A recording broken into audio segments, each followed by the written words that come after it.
Alrighty, so for our Thursday of week 8, now let that settle in for a minute. You are at the end of week 8, which really only means there is week 9. And just as a good reminder, hopefully, your final item for this class is due October the 8th. I will get up October 9th, grade whatever has been submitted, and that will be the end. So if you're submitting work late, meaning if you did get something in and you've submitted it late, you have until this due date to get that done. I suspect I'll be talking about that in attendance, but I thought it'd be worth talking about here.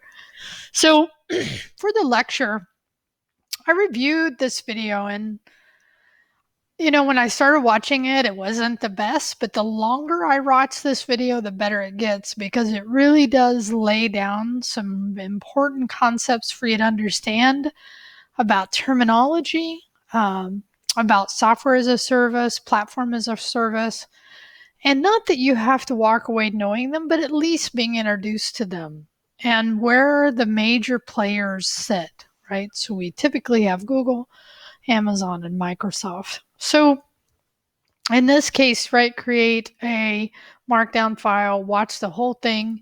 It is 28 minutes, which I know is a little longer than what I've been doing lately, but it's such an important topic.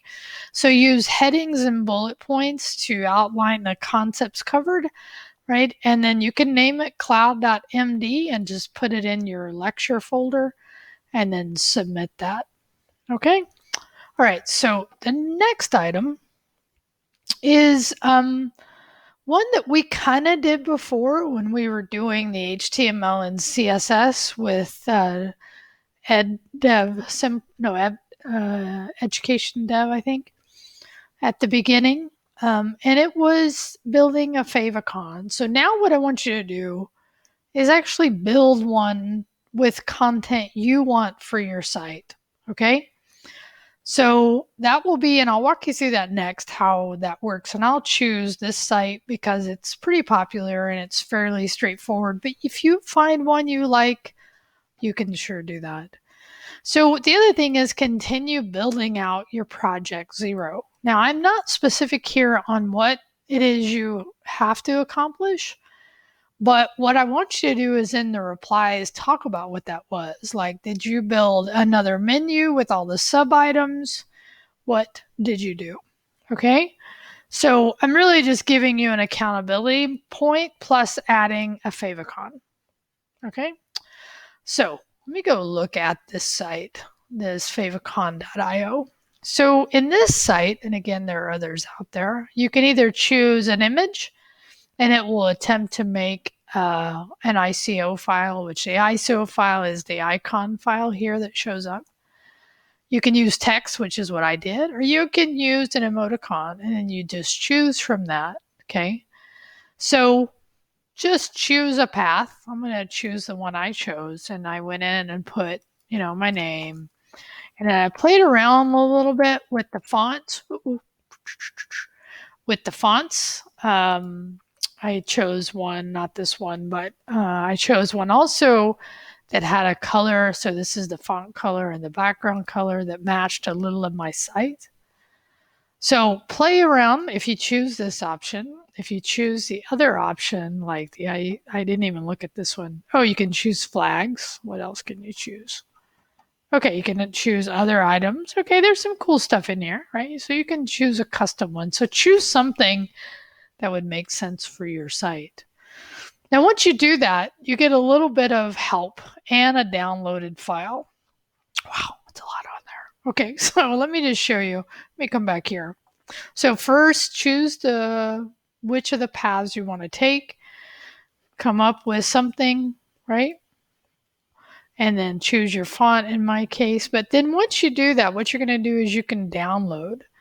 Now for me, and you can see it down here on the bottom, it downloads a zip file, okay? And inside of that zip file is going to be several files that will be used for, and I'll just open it up to show you what's in here. So there's going to be these files, okay? This is when I actually did it earlier. And then what I did is I'm in my Finder on my Mac. It doesn't matter if you're on Windows. And then I copied these images, right? Copied these images into my site directly on my desktop, directly on here. So then I just copied them in. So that's step one, is to do that. And you can see that I have them in here. So it also gives you some helpful content down here that you're going to need. So you can just copy this and put this up in your head section. So I did that as well. I actually made a little note here so that you can see, like, this is my Favicon, right? That just, again, putting it in your root, all you have to do is include that. Now, interestingly enough, once you've done that part, and you can just copy this and paste it in. For me, in my particular example, when I first did this, when I ran my live server, it actually, you can kind of see it here, didn't show up on my local system. And I played with it around. I was like, okay, so they actually also on this site provide a little help. Because I think I remember running into this before. Let me see. Installation created by, because I found a little option on getting some help, and now I'm trying to find it. But I think it was possibly on that where I downloaded it. Let's see if it was. Yeah, here it is. If I scroll down further, select the icon. Oh, yeah, it's good to read this stuff. This is not what I was looking for either. Hang on, let me find it. Okay, it took me a minute, but on their site, after you generate it and you download it and you include that HTML, if you scroll down, you can see this installing, and it'll actually give you 3 of them. For me, I did the ICO for the Favicon ICO, which is really what we're doing. And it says naming it, make sure you name it, upload it to uploading your Favicon. Now that's for us when we push it, testing it, and then doing a little bit of debug, okay? Now I had to do a little bit of debug, and I'll just tell you this, hopefully if you happen to have it happen as well, is when I was looking at my main site. Now, once I had verified I had the images, I had the HTML code added. Once I did that and it didn't show up, I was like, looking at this instruction and realizing, oh yeah, it's probably because it's not out on the GitHub site. So I did that. I pushed my code. And then once I pushed my code, I went to my GitHub IO and then it showed up. So for whatever reason, this may not be your experience, but it was mine, was that it needed me to push that code out to GitHub IO. Okay.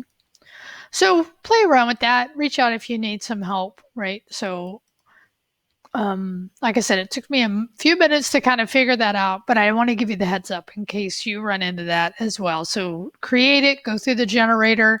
Just to review the steps here, I did the generator, I did the text, I went through, selected it from my site, I went through the download, I got the zip file, I then opened the zip file, copied that stuff into the root of my GitHub IO, right? And then I copied this content into my index. Now, by the way, and let's just verify that, you don't actually have to do it for your subpages, only for your index page, okay? So that's a nice thing, is once the ICO is there, which actually kind of makes sense because you don't reference the ICO, the Favicon ICO in this. It's more that your browser will look at the directory and pick it up. This is for when you're using other mobile devices that you want, because those like Apple, an Apple system, or one that has a higher resolution. And then this is just a manifest file that is something I've noticed a little bit more recently has been added. So it kind of makes sense that you're not referencing that file. And here's what I mean again, is that when I go to another menu or a sub page, that still renders because it's the browser picking that up off that root of my site. Okay, so I hope we didn't run into any issues there, but reach out if you do. So give a link to your Google GitHub IO and then discuss, right, what are the work you did to get ready for your submission of project 0, and then do 2 replies. So is that the last item? Oh, that's the hands-on. Oh, I'm sorry. There's no replies here. They'll be here. I'll change that. There's only replies due on this one. So on this one, web dev build systems, I want you to be able to at least have a working knowledge of these systems. And this is you. If you're around this at all for any length of time and you're around people who do this, you'll hear some of these terms, which is grunt, gulp, webpack, npm. What are they, right? So this video gives you a pretty good overview, a little more technical than sometimes I like to provide. But here's what I want you to do. You can select not only these main different topics, but also something specific, like he talks about doing what a webpack does, what it actually is meant for versus something like gulp is meant for. So you could maybe find some comparisons, or you can just look at what he's talking about, because he does give some pretty good examples, right? So find a topic, right? Select a topic that was covered and do a bit of research and share what you learned in your links. So again, this one is a little longer. It's 19 minutes. Watch it long enough, and this is a key, to understand these concepts so you can do some good research. Because I'll tell you right now, you're going to see these out there in the wild. Just FYI, on my system, there was a gulp file. And you probably had one on yours. So it doesn't hurt, and you probably won't get all of it. But just to kind of look through it as well, that's another good example to do. It's like, okay, we got modules, we got Bootstrap. So let's see, they're defining a variable. And even if you haven't had any programming experience, you could probably, and this really, like, here's your document to show you, okay, so this is for Bootstrap for dependencies. This is for jQuery. So where we built this structure from the template, right? This system is really meant to really help us do that in a more automated way. I like you to do it manually at least one time before you use some of these systems. And the reason is that you'll then appreciate what this thing is doing for you. Now, again, not that I need you to go through and understand this content or what it's doing. It's more like if you were reviewing this content and you're like, what does that mean? What does that look like? You could look to your own template site to see that there probably was a grunt, gulp, npm, webpack, a file there that probably did what they're going to talk about in here. Okay. All right. So I think that's at least I'm happy we're introducing you to these concepts so that if you run into them in the next stage of whatever you do, you'll at least have that knowledge. All right. So for me, I've got to finish up week 9, and then I will be done with our part of the content creation. Have a good week.